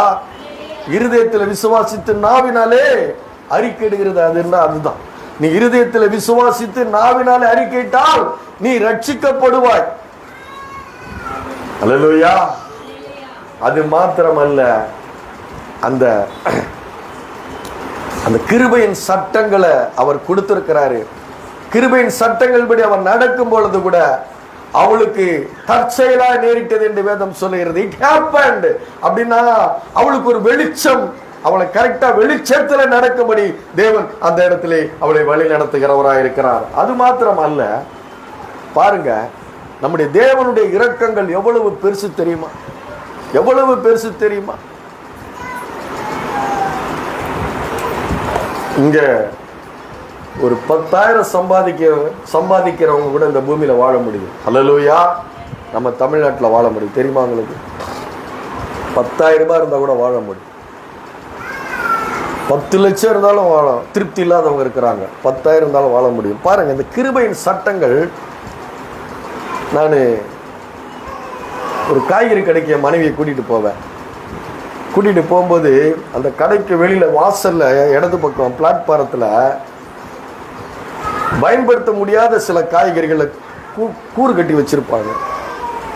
கூறு கட்டி வச்சிருப்பாங்க. நான் போற நேரத்தில் அதுகிட்ட யாராவது நின்னா அவங்க சுத்தி பார்ப்பாங்க, வெக்கப்படுவாங்க அதை வாங்கறதுக்கு. அல்லேலூயா. என்ன பண்ணுவாங்க? வெக்கப்படுவாங்க வாங்குறது. அதை கூட அவர் 5 ரூபான்னு வைக்கிறாரு. அவரு யாராவது எடுத்துட்டு போட்டுன்னு வைக்கல, அவரு கூட என்ன பண்றாரு? 5 ரூபாய். அந்த காய்கறியை நம்ம பயன்படுத்தவே முடியாது. இது நடந்தது பாருங்க. நான் போய் என் மனைவியை நிறுத்துறேன், என் மனைவி உள்ள போறாங்க, நான் வண்டியை நிறுத்திட்டு இருக்கிறேன் சைடில். அப்போ அங்கே ஒருத்தர் நிற்கிறாங்க. நின்றுட்டு சுற்றி பார்க்குறாங்க. இதை நம்ம வாங்கும்போது யாராவது பார்க்குறாங்களா? வெக்கப்படுறாங்க, வருத்தப்படுறாங்க. நம்ம இதை போய் வாங்கிட்டு இருக்கோமே, எல்லாம் உள்ளே போய் நல்ல காய்கறிகளை வாங்கிட்டு இருக்கிறாங்க, இதை நம்ம வாங்கிட்டு இருக்கிறோமே அப்படின்னு வெக்கப்படுறாங்க, வேதனைப்படுறாங்க. அந்த இருதயத்தினுடைய ஆழம் எவ்வளவு ஒரு வறுமை, எவ்வளவு ஒரு பெரிய கொடுமை இல்லையா? ஆனால் இந்த ரூத்து தீர்மானம் எடுத்து தான் போகிறான். இதை நீங்கள் அனுபவிச்சிருக்கிறீங்களா? நம்ம 1000 ரூபாய்க்கு சேலை எடுத்துகிட்டு இருப்போம், ஒருத்தங்க 10,000 ரூபாய்க்கு சேலை எடுத்துகிட்டு இருக்காங்கன்னா நமக்கு என்ன ஆகுது? நம்ம தன்னால் என்ன ஆகுது? தொங்குது, வாங்க முடியல. இது உலகத்தில் இருக்கிற காரியங்கள். நான் என்னால் ஒன்று சொல்ல முடியும். வேதம் சொல்லுகிறது, அவருடைய மகிமையின் ஐஸ்வர்யத்தின்படி கிறிஸ்து இயேசுவுக்குள் தேவன் உங்களுக்கு மகிமையான ஆசீர்வாதங்களை தர வல்லவராக இருக்கிறார். அல்லேலூயா. அவர் சொல்றார், என் ஜனங்கள் வெட்கப்பட்டு போவதில்லை. என் ஜனங்கள் வெட்கப்பட்டு போவதில்லை. தலை நிமிர செய்கிற தேவன் நான். எப்படி செய்கிறாரு? தலை நிமிர செய்கிற தேவன் நான். உன் கண்களை ஏறெடுத்து பாருங்கன்றாரு. அந்த வானத்தை சிருஷ்டித்த தேவன் நான். அந்த வானத்தை ஜொலிக்க செய்த நட்சத்திரங்களை ஜொலிக்க செய்கிற தேவன் நான். உன்னையும் ஜொலிக்க வைக்க என்னால முடியும். அல்லேலூயா. அடிமைத்தனத்திலிருந்து அந்த ஜனங்களை புறப்பட்டு வரும்போது பொன்னோடும் வெள்ளியோடும் தான் போட்டாரு. வாழையிலே மூக்குத்தி, காதுக்கு கம்மல், கழுத்துக்கு செயின் எல்லாம் போட்டு தான் வழி நடத்தி கொண்டு வந்தார். அல்லேலூயா. சும்மா வந்து கொண்டு வரல. அவரு உன்னை வெறுமையாக்குகிற தேவன் அல்ல, சம்பூர்ணமான நிறைவான ஆசீர்வாதங்களை கொடுக்கிற தேவன். நீ வெட்கப்பட்டு போக கூடாது. அவரை விசுவாசிக்கிற நீங்கள் ஒருபோதும் வெட்கப்பட்டு போக கூடாது. நீ இருதயத்தில் தீர்மானம் எடுத்து இந்த தேவன் என் தேவன் என்று நீ வரும்பொழுது நீ வெட்கப்பட்டு போவதில்லை. அவ போனா ஃபர்ஸ்ட் அந்த போவாசுடைய நிலத்துக்கு வயல்வெளியில பொறுக்க தான் போனா. ஆனா தேவன் அவளுடைய கிருபையுடைய சட்டங்கள்படி அவளுக்கு என்ன பண்றாரு? அவனை திருமணம் பண்ண வேண்டிய கட்டாயத்துக்கு உள்ளாக்குறாரு. அல்லேலூயா. கிருபையினுடைய சட்டங்கள் இருக்கிறது. அதாவது போவாஸ் வந்து இயேசுவுக்கு முன்னடையாளமானவன். ஆகவே அவரை நீங்க திருமணம் பண்ணிருக்கிறீங்க. என்னைக்கு அவரை ரட்சகராக ஏற்றுக்கொண்டு இருக்கிறீர்களோ அவருடைய மணவாளன், வானத்தும் பூமி உடையவருடைய மணவாளன், அவர் மணவாளன், நீங்கள் மணவாட்டி. அல்லேலூயா. அதனாலதான் சொல்றேன் நானு, உன்னுடைய இருதயத்திலே ஆத்துமாவிலே ஏராளமான அந்த மரக்கிளைகள் போல பலவிதமான யோசனைகள், பலவிதமான எண்ணங்கள் பின்னி பிணைந்து கொண்டு இருக்கலாம் உங்களுடைய வாழ்க்கையில. என் வாழ்க்கை நல்லா இருக்குமா? என் வாழ்க்கை செழிப்பா இருக்குமா? என்னுடைய பிள்ளைகளுடைய வாழ்க்கை நல்வாழ்க்கை இருக்குமா என்று உங்களுடைய இருதயங்களின் சிந்தனைகளிலே பின்னி பிணைந்து கொண்டு இருக்கலாம். பலவிதமான யோசனைகள் இருக்கலாம். ஆனா நான் சொல்றேன், வருத்தப்பட்டு பார சுமக்கிறவர்கள் நீங்கள் எல்லோரும் என்னிடத்தில் வாருங்கள், நான் உங்களுக்கு இளைப்பாறுதல் தருவேன். இயேசு ஒரு நல்ல தேசம். அல்லேலூயா. இயேசு ஒரு நல்ல தேசம். அது மாத்திரமல்ல, அவர் உலக தோற்றத்துக்கு முன்னே நம்மை முன்குறித்திருக்கிறாராம். எப்ப முன்குறித்திருக்கிறாரு? உலக தோற்றத்துக்கு முன்னே முன்குறித்திருக்கிறாராம். அது மாத்திரமல்ல, எபேசிய நிருபம் எடுங்க. எபேசிய நிருபம் எடுங்க. எபேசிய நிருபம் 3ஆம் அதிகாரம் 18-19 எடுங்க, படிங்க. எபேசியர் 3:18-19. ஆமா. கிறிஸ்துவினுடைய அன்பின் அகலமும் நீளமும் ஆழமும் உயரமும் என்னதென்று உணர்ந்து அருமைக்கெட்டாத அந்த அன்பை அறிந்து கொள்ள வல்லவர்களாகவும் தேவனுடைய சகல பரிபூரணத்தாலும் நிறைவுபடவும் அவர் தமது மகிமையினுடைய ஐஸ்வரியத்தின்படியே உங்களுக்கு அனுக்கிரகம் பண்ண வேண்டும் என்று வேண்டிக் கொள்ளுகிறேன். அப்புறம் படிங்க. நாம் வேண்டிக் கொள்ளுகிறதற்கும் நினைக்கிறதற்கும் மிகவும் அதிகமாய் நமக்குள்ளே கிரியை செய்கிற வல்லமையின்படியே நமக்கு செய்ய வல்லவராகிய அவருக்கு. போது பாருங்க, அவர் என்ன சொல்றாரு? அறிவு கட்டாத அந்த அன்பை அறிந்து கொள்ள வல்லவர்களாகவும் தேவனுடைய சகல பரிபூரணத்தாலும் நிறையப்படவும் அவர் தமது மகிமையினுடைய ஐஸ்வர்யத்தின்படி உங்களுக்கு அனுகிரகம் பண்ண வேண்டும் என்று வேண்டிக் கொள்கிறேன். ஏன்னா நம்முடைய அறிவு குறைவான அறிவா இருக்கிறது. தேவனை குறித்து நம்முடைய அறிவு குறைவானதா இருக்கிறது. ஆகவேதான் அந்த அறிவை அவருடைய அன்பை அறிந்து கொள்ள பிரகாசமுள்ள மனக்கண்கள் நமக்கு வேண்டும் என்று ஜெபம் பண்ணுகிறார். பவுல் ஜெபம் பண்ணுகிறார். அல்லேலூயா. அது மாத்திரமல்ல, அடுத்து சொல்றாரு, நாம் வேண்டிக் கொள்வதற்கும் நினைக்கிறதற்கும் மிகவும் அதிகமாய் நமக்குள்ளே கிரியை செய்ய வல்லமையின்படி அவருக்கு செய்ய வல்லவராகி அவருக்கு. அல்லேலூயா. நான் ஒண்ணு நினைக்கிறேன், எனக்கு ஒரு சின்ன வீடு இருந்தா போதும் நினைக்கிறேன். ஆனா அவர் உனக்கு மிகப்பெரிய ஒரு வீடை கொடுக்க வல்லவராக இருக்கிறார். அல்லேலூயா. நான் ஒரு சின்ன வாழ்வை விரும்புறேன், அவர் உனக்கு மிகப்பெரிய ஒரு வாழ்வை கொடுக்க விரும்புகிறவராய் அவர் இருக்கிறார். அல்லேலூயா. அவ என்ன சொன்னா? உன் ஜனம் என் ஜனம், உன் தேவன் என் தேவன். அப்படின்னா என்ன? அவர் இனிமேல் என் தேவனா இருக்கிறார். என்னவா இருக்கிறாரு? அவர் என் தேவனா இருக்கிறார். அப்படின்னா என்ன அர்த்தம்? சொல்லி கொடுத்தல போன தடவை, ஞாபகம் இருக்கா? சொல்றேன் பாருங்க. அந்த வானத்தையும் பூமியும் உடையவர் என் தேவன் என்று சொல்லும் பொழுது நீங்க என்ன பண்றீங்க? அவருக்கு சொந்தமா வரீங்க. அல்லேலூயா. அவருக்கு சொந்தக்காரங்க. அவர் அப்படி இருக்க விட மாட்டார். அல்லேலூயா. இதை உங்க வாழ்க்கையில நீங்க தொடர்ந்து சொல்லணும். நீர் என் தேவன், நீர் என் கர்த்தர், நீர் என்னுடைய மீட்பர், நீர் என்னுடைய மேய்ப்பர், நீர் என்னுடைய ஜீவ அப்பம், நீரே எனக்கு வாசல், நீரே எனக்கு மெய்யான திராட்சை செடி. அல்லேலூயா. அறிக்கை பண்ணணும். என்ன பண்ணணும்? அறிக்கை பண்ணணும். வாயில அறிக்கை பண்ணணும். வாயில அறிக்கை பண்ணும் பொழுது அவர் அதை அங்கீகரிக்கிறார். அல்லேலூயா. இது நானா சொல்றேனா? நானா சொல்றேன் நீங்க நினைக்கிறீங்களா? இல்ல நம்மளா சொல்றேன் நீங்க நினைக்கிறீங்களா? அவர் தான் சொன்னாருங்க யாத்திராகமம் 20 உன் தேவனாகிய கர்த்தர் நானே. அல்லேலூயா. என்னை அன்றி உனக்கு வேற தேவர்கள் உண்டாயிருக்க வேண்டாம். அவர் தானே சொன்னாரு உன் தேவனாகிய கர்த்தர். அதைத்தான் நம்ம சொல்றோம் என் தேவன் நீர். அவர் சொன்னதை சொல்றதுல என்ன நமக்கு தப்பு இருக்குது? அவர் தான் எனக்கு சொல்லி கொடுத்தாரு உன் தேவன் நான். ஆமா, என் தேவன் நீர் தான். அல்லேலூயா. அந்த தேவன் உங்களுக்கு சொந்தமா இருந்தா உங்களுக்கு எல்லா நிறைவும் உண்டு. அல்லேலூயா. அதான் அவர் சொன்னா உன் தேவன் என் தேவன், உன் ஜனம் என் ஜனம், மரணமே இல்லாமல் வேறொன்று பிரிக்க முடியாது. அந்த தேசத்துக்குள்ள வர்றேன்றா. கிறிஸ்து நமக்கு நல்ல தேசமா இருக்கிற ஒரு தேசம் அவர். அல்லேலூயா.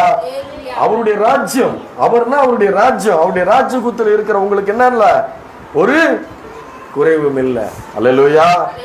அப்ப அந்த ஆத்துமாவில ஒரு தீர்மானம் எடுக்கிறான். அவன் என்ன பண்றான்? கெட்ட குமாரன் என்ன பண்றான்? தளர்ந்து சோர்ந்து வரலாம். என்னை ஏத்துக்குவாரா ஏத்துக்க மாட்டாரான்ட்டு. இவன் நம்பிக்கை வச்சுட்டா. அந்த தேவன் மேல ஒரு நம்பிக்கை வச்சுட்டு விசுவாசத்தோட என்ன பண்றான்? அந்த தேசத்துக்கு வர்றான். போவாஸ் திருமணம் பண்ணி கொள்கிறான். அவளுக்கு ஓபேத்து பிறக்கிறான். அல்லேலூயா. இயேசு அந்த வரிசையில பிறக்கிறார். அல்லேலூயா. அப்போ அவரை நம்பல நாம ஒரு நாளும் வெக்கப்பட்டு போனதில்லை. அப்போ நீங்க உங்க ஆத்துமாவில் விசுவாசம் வந்துச்சுன்னா, நீங்கள் இருதயத்தில் விசுவாசத்திட்டீங்கன்னா அது உங்க வாழ்க்கையில் வெளிப்படும். அல்லேலூயா. அப்படியே வந்து கொடுக்க முடியாது அவரால். அல்லேலூயா. நீங்க இருதயத்தில் விசுவாசிக்கும் பொழுது உங்களுடைய வாழ்க்கையில் அது என்ன பண்றாரு? அதை நடக்க செய்கிறார். உங்க வாழ்க்கையில அது கிரியை செய்ய வைக்கிறார். தற்செயலா நடக்கல, இட் ஹேப்பன். அவர் நடக்க வைக்கிறார். அல்லேலூயா. அப்போ உங்க ஆத்துமா வந்து உங்களுக்கு அஸ்திபாரம். எதுக்கு சொல்ல வந்த இது? உங்க ஆத்துமா உங்களுக்கு அஸ்திபாரம். உங்க வாழ்க்கையின் அஸ்திபாரமே உங்க ஆத்துமா தான். அந்த ஆத்துமாவிலே நீங்கள் கிறிஸ்துவை வைக்கும் பொழுது, இயேசுவை வைக்கும் பொழுது உங்களுடைய வாழ்க்கை மாற ஆரம்பிக்குது. நம்பிக்கை வருது, வெளிச்சம் வருது, சமாதானம் வருது, நிம்மதி வருது. பயம், சஞ்சலம், வேதனை எதுவுமே உங்களை ஆட்கொள்ள முடியாது. அல்லேலூயா. இந்த உலகத்துல நடக்கிற சூழ்நிலைகள் எல்லாம் பொல்லாத சூழ்நிலைகள். அதெல்லாம் உங்களை ஆட்கொண்டு உங்களை கீழே இழுக்க பார்க்குது. ஆனா அவர் மேல தூக்குகிறவராய் இருக்கிறார். அதுக்குதான் ஆத்துமா அஸ்திபாரம். அந்த ஆத்துமாவை நீங்க எங்க வச்சிருக்கிறீங்க? உங்க கண்களை எங்க வச்சிருக்கிறீங்க? உங்க இருதயத்தை நீங்க எங்க வச்சிருக்கிறீங்க? கிறிஸ்துவின் மீது வைத்திருந்தா அது அஸ்திபாரம். மூளைக்கு தலைக்கல், கண்மலை. அந்த கண்மலை மேல ஒன்னு அஸ்திபாரம் இருக்குது. அல்லேலூயா. நீ கண்மலை மேல் கட்டப்பட்ட வீடா இருக்கிற. அது பெருமலை சொரிந்து பெருவெள்ளம் வந்து அந்த வீட்டின் மீது மோதி அடித்த அந்த வீடு விழவில்லை. அந்த வீடு விழவில்லை, நிற்கும். நின்னுச்சு. ரூத்துடைய வாழ்க்கையில அவ வீடு கட்டப்பட்டது, அவருடைய வீடு ஆசீர்வதிக்கப்பட்டது. அல்லேலூயா. அதுதான் நம்முடைய விசுவாசம். உங்களுடைய ஆத்துமா அந்த அஸ்திபாரத்தை, அந்த ஆத்துமா தான் உங்களுக்கு அஸ்திபாரம். அந்த அஸ்திபாரத்தை நீங்க என்ன பண்ணணும்? அல்லேலூயா, கர்த்தர் மேல வைக்கணும். அல்லேலூயா. கர்த்தருக்கு மகிமை உண்டாவதாக. அல்லேலூயா.